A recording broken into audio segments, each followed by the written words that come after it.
મિત્રો, તમે આગળના વિડીયોમાં પ્રાચીન ભારતની ગુરુકુળ પ્રણાલીના મુખ્ય આધારભૂત મુદ્દા કવર કરી લીધા છે. એટલે હવે સમય છે ગુરુ શિષ્ય સંબંધ અને શિક્ષણની આત્મા પર પ્રકાશ પાડવાનો. એક સમય એવો હતો જ્યારે શિક્ષણ ફક્ત વિષયોનું નહીં પણ જીવનનો પાઠ શીખવતું હતું. જ્યાં ગુરુ ફક્ત શિક્ષક ન હતા, તે માર્ગદર્શક, મિત્ર અને પિતા સમાન હતા. શિષ્ય માટે ગુરુનું એક વચન જ શાસ્ત્ર હતું અને ગુરુ માટે શિષ્યની પ્રગતિ જ પૂજા હતી. એ દિવસોની દિનચર્યા ફક્ત પાઠ્યપુસ્તકોથી નહીં પણ સત્ય, કર્તવ્ય અને સંસ્કારોથી રચાતી. આજે આપણે જાણશું કે ગુરુ શિષ્ય સંબંધ કેમ એટલો પવિત્ર હતો, ગુરુનું દૈનિક જીવનમાં શું મહત્વ હતું, ગુરુકુળોમાં કેવી રીતે ચાલતી હતી શિક્ષણ પદ્ધતિ અને આજના આધુનિક શિક્ષણ સાથે તેનું તુલનાત્મક મૂલ્ય શું છે. તો મિત્રો, જોડાયેલા રહો, કારણ કે આ વિડીયોમાં તમે શીખશો એ ગુમાવેલું જ્ઞાન જે એક યુગને વૈદિક યુગ બનાવે છે. હવે ગુરુ શિષ્ય સંબંધ કેવા હતા? વૈદિક શિક્ષણની સર્વશ્રેષ્ઠ પરંપરાઓમાં ગુરુ શિષ્ય સંબંધ ખૂબ જ સુમધુર, પારસ્પરિક અને પારિવારિક હતો. શિષ્ય પોતાના ગુરુને આદરપૂર્વક જોતા અને હૃદયથી તેનું સન્માન કરતા. તેઓ ગુરુને માતા પિતા, દેવતા કે રાજા જેવું ઉચ્ચ સ્થાન અને માન આપતા. કબીરે તો ગુરુને ગોવિંદ કરતાં પણ ઊંચું સ્થાન આપ્યું છે. વૈદિક યુગમાં ગુરુ પોતાના શિષ્ય પર પુત્ર ભાવ રાખતા.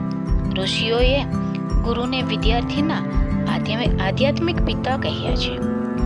વિદ્યાર્થીઓની ક્ષતિઓ માટે ગુરુ નૈતિક રીતે જવાબદાર ગણાતા. ગુરુ વિદ્યાર્થીને જ્ઞાનની સાથે ચારિત્ર ઘડતર કરી સારી ટેવોનું સિંચન પણ કરતા. આમ ગુરુ અને શિષ્ય પરસ્પર સ્નેહ, સન્માન, વિશ્વાસ અને કર્તવ્યની ભાવનાથી જોડાયેલા હતા.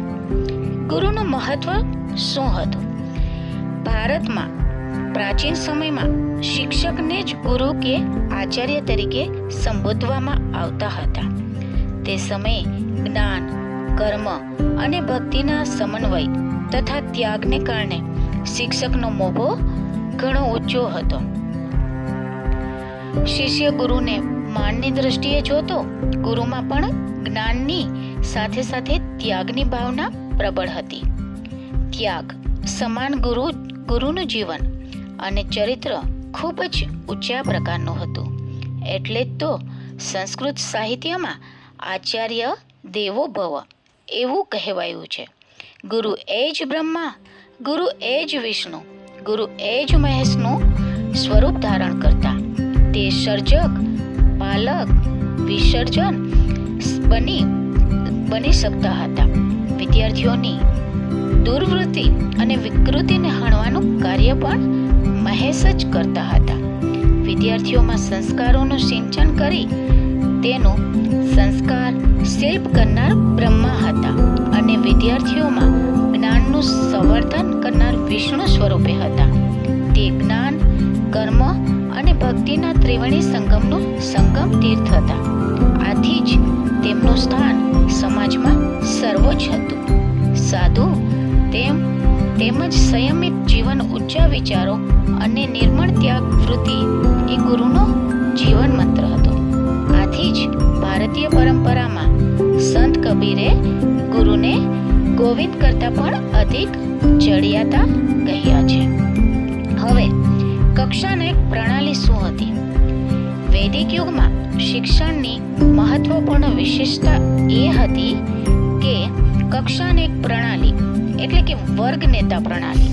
આ પદ્ધતિ અનુસાર ઉચ્ચ વર્ગ કક્ષાના બુદ્ધિશાળી, પ્રતિભાશાળી વિદ્યાર્થી, જેને નાયક એટલે કે નેતા તરીકે કહેવામાં આવતો, તે નિમ્ન વર્ગના વિદ્યાર્થીઓને શિક્ષણ આપતો અને ગુરુને શિક્ષણ કાર્યમાં મદદરૂપ બનતો. આ પદ્ધતિથી મુખ્ય 3 લાભ થતા હતા, જે નીચે મુજબ છે. ગુરુ શિક્ષકની ગેરહાજરીમાં પણ શિક્ષણ કાર્ય ચાલતું. ગુરુને તેમના શિક્ષણ કાર્યમાં સહાય પણ મળતી. વિદ્યાલયની કાર્યક્ષમતામાં વૃદ્ધિ પણ થતી. કાર્યમાં પ્રશિક્ષિત થઈ જતો. વૈદિક યુગની આ પદ્ધતિથી પ્રભાવિત થઈ અંગ્રેજ શિક્ષણકાર બેલ અને લેકાસ્ટરે તેમના દેશમાં આ પદ્ધતિની અમલમાં મૂકી હતી, પરંતુ તેઓ આ પદ્ધતિને એક આદર્શ રૂપ આપી શક્યા ન હતા. હવે સ્વશિસ્ત કેવું હતું? સ્વશિસ્ત એટલે કે કર્તવ્યમાં આત્મ એક્યનું અનુશાસન.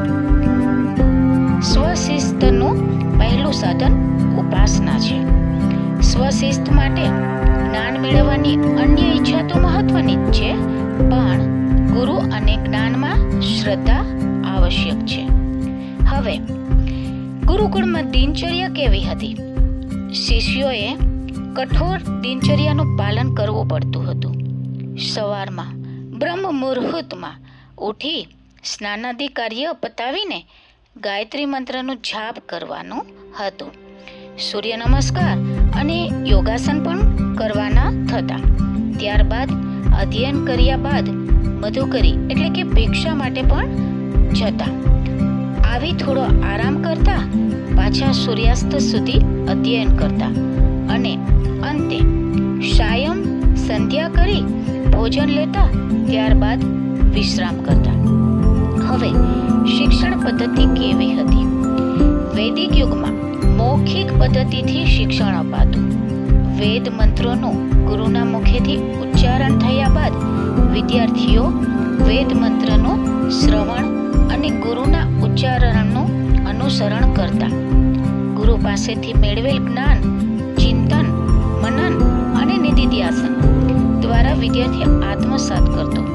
કંઠસ્થ કરેલ મંત્ર અને ગુરુના પ્રવચન પર સમાધાન માટે શાસ્ત્રાર્થ, વાદ વિવાદ, પ્રશ્નોત્તર જેવી પદ્ધતિઓનો ઉપયોગ કરતો.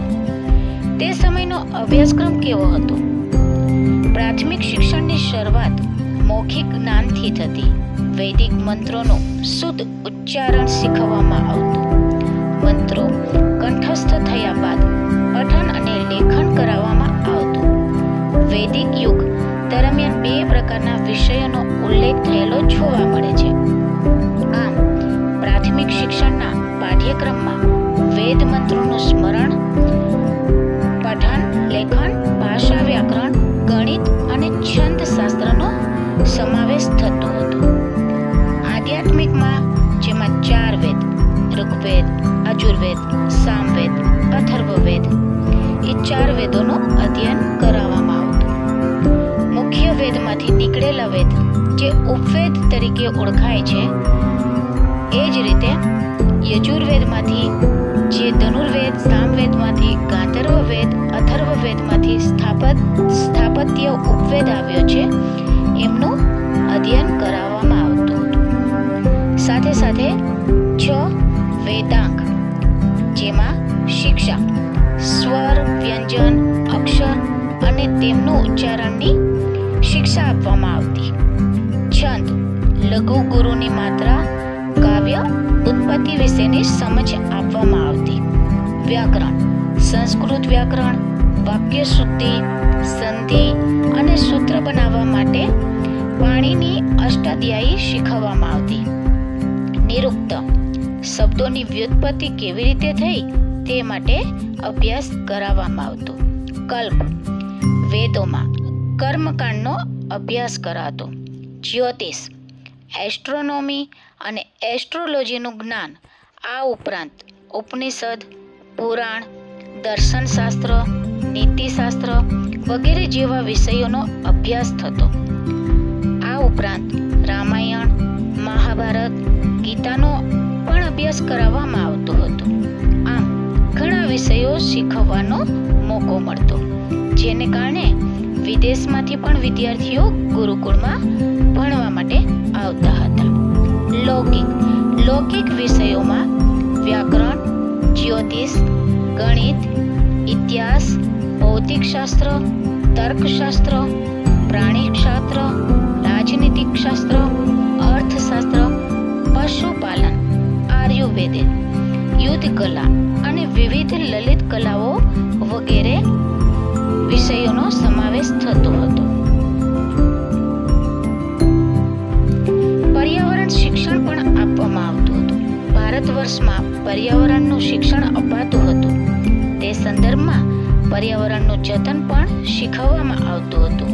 પ્રકૃતિનું દોહન કરાય, શોષણ ન કરાય તેવું શીખવવામાં આવતું હતું. તેથી જ એ દ્રષ્ટિએ પ્રકૃતિના તત્વો સાથે માનવ સંબંધ અને આધ્યાત્મિક સંબંધો બાંધવામાં આવ્યા છે. સાથે વિશ્વ શાંતિ શીખવાતી. આપણે ત્યાં ઋષિ અને કૃષિની સંસ્કૃતિ હતી, યજ્ઞ અને યોગની સંસ્કૃતિ હતી. હવે મૂલ્યાંકન અને પરીક્ષા પદ્ધતિ કેવી હતી? વૈદિક યુગમાં વિદ્યાર્થીઓની પરીક્ષા લેવા માટે કોઈ નિશ્ચિત એટલે કે નક્કી કરેલી પ્રણાલી ન હતી. ગુરુ શિક્ષણ કાર્ય દરમિયાન અને પ્રશ્ન પૂછી મૌખિક કસોટી દ્વારા વિદ્યાર્થીઓનું મૂલ્યાંકન કરતા અને તેને આગળના વર્ગમાં જવાનો અધિકાર આપતા. સમયાંતરે વ્યાખ્યાનો, સ્પર્ધાઓ, શાસ્ત્રાર્થ અને વાદ વિવાદનું આયોજન કરવામાં આવતું, જેમાં વિદ્યાર્થીઓ પોતાના જ્ઞાન અને યોગ્યતાનું પ્રદર્શન કરતા.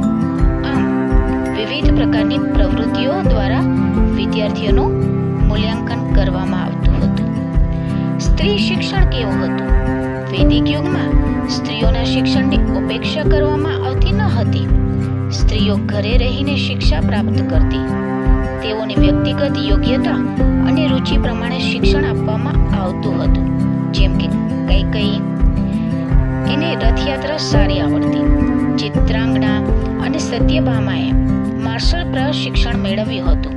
વૈદિક યુગમાં શિક્ષિત સ્ત્રી વિદુષી કહેવાતી.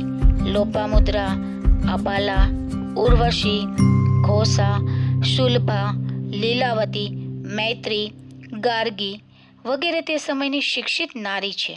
જે અપરિણિત હોય તેને બ્રહ્મવાહિની અને પરિણિત હોય તેને સદ્યોવધુ કહેવાતી હતી. આજનું શિક્ષણ અને વૈદિક યુગનું ગુરુકુળ શિક્ષણ કેવું હતું? દરેક યુગમાં સમાજમાં કોઈ એક બાબતની વિશેષ જરૂરિયાત હોય છે. માનવ સમાજ તેના અસ્તિત્વથી શરૂ કરી આજ પર્યંત ખેત સમાજ, ઔદ્યોગિક સમાજ, ટેકનોલોજીકલ સમાજ એમ સતત પરિવર્તન અનુભવી રહ્યો છે. આજનું મોડર્ન શિક્ષણ તો માત્ર વ્યવસાય બનીને રહી ગયું છે. આજકાલ વાલીઓ પોતાના બાળક પાછળ લાખો રૂપિયાનો ખર્ચ કરે છે અને વળતરમાં પણ લાખો રૂપિયા કમાય એવી આશા રાખતા હોય છે. બાળપણમાં આપણે બંધ ઓરડામાં 10-10 કલાક વાંચીને કેવળ અભ્યાસલક્ષી તૈયારી કરતા હોઈએ છીએ અને નોકરી પણ મશીનની જેમ જ કરીએ છીએ. સંસ્કાર કે ચારિત્ર ઘડતરની વાતો તો વિસરાતી જ જાય છે. એવા સમયે ગુરુકુળની પરંપરા જેવી કે ગુરુ શિષ્ય સંબંધ, શિક્ષણ, અભ્યાસક્રમ, પદ્ધતિ, શાસ્ત્રાર્થ વગેરે વિશેષતાઓને આપણે સ્કૂલ અને કોલેજોમાં લાગુ પાડવી જોઈએ, જેથી ભાવિ પેઢીમાં ગુરુ પ્રત્યે મહાનતા, ચારિત્ર અને સંસ્કારનું સિંચન થઈ શકે. પોતાનું અને પોતાના પરિવારનું ભરણ પોષણ કરી સમાજમાં એક આદર્શ નાગરિક તરીકે સુખરૂપ જીવન વ્યતીત કરી શકે. તો મિત્રો, પ્રાચીન ભારતમાં ગુરુકુળ પરંપરા સૌથી જૂની વ્યવસ્થા છે. સ્વશિસ્ત અને જ્ઞાન મેળવવાની અદમ્ય ઈચ્છાથી શિષ્ય ગુરુકુળમાં પ્રવેશ કરતો અને ગુરુના સાનિધ્યમાં વેદ, વેદાંગ, ઉપનિષદ વગેરેનો અભ્યાસ કરી મોક્ષનો અધિકારી બનતો. ગુરુ શિષ્ય સંબંધ સ્નેહપૂર્ણ અને ઘનિષ્ઠ હતા. શિક્ષણ ધર્મથી પ્રભાવિત હતું, નિઃશુલ્ક હતું, સાર્વત્રિક હતું અને બાહ્ય નિયંત્રણમાંથી મુક્ત હતું. છતાંય કેટલીક મર્યાદાઓ પણ હતી. આજના સમયમાં આપણે સ્કૂલોમાં ભણીએ છીએ, એ પણ વિચારજો, ત્યાં કેટલા બાળકો જીવન જીવવાની કળા શીખે છે? ગુરુકુળની ખાસ વાત એ હતી કે ત્યાં સ્પર્ધા નહોતી, સંસ્કાર હતો, સહકાર હતો, વ્યક્તિત્વનું ઘડતર હતું. જો આજના શિક્ષણમાં ગુરુકુળના મૂલ્યો, સંયમ, સન્માન અને ગુરુની પ્રતિ શ્રદ્ધા ઉમેરાય તો આપણે શિક્ષણ વધુ સુંદર અને અર્થપૂર્ણ બનાવી શકીએ. જો તમને ગુરુકુળ વિશેની આ માહિતી રસપ્રદ લાગી હોય તો કોમેન્ટમાં લખજો, હા, ગુરુકુળની વિચારધારા જરૂરી છે. અને આવા જ શિક્ષણથી જોડાયેલા વિષયો માટે મારી ચેનલને સબસ્ક્રાઇબ કરવાનું ભૂલશો નહીં. ધન્યવાદ.